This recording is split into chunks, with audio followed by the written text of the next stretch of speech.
আসসালামু আলাইকুম ওরহমতুল্লাহি ওবরাকাতুহ।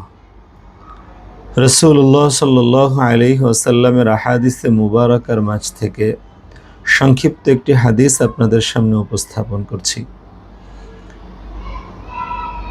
রাসূলুল্লাহ সাল্লাল্লাহু আলাইহি ওয়াসাল্লাম বলেন, লা তাহকিরান্না মিনাল মা'রুফি শাইআ ওয়ালাউ আন তালকা আখাকা বিওয়াজহিন তালিক। হাদিসটি সহিহ মুসলিমে বর্ণিত হয়েছে, যার অর্থ হলো রাসূলুল্লাহ সাল্লাল্লাহু আলাইহি ওয়াসাল্লাম বলেন,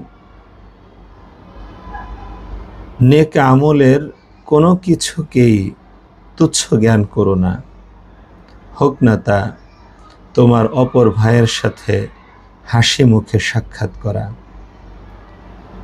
এই হাদিসের মর্ম হলো, যে কাজটি আমাদের দৃষ্টিতে অত্যন্ত তুচ্ছ মনে হয়, যেমন অপর ভাইয়ের সাথে হাসি মুখে কথা বলা, সাক্ষাৎ করা, আমাদের কাছে মূল্যহীন মনে হলেও আল্লাহ পাকের দৃষ্টিতে তা অত্যন্ত গুরুত্ব রাখে।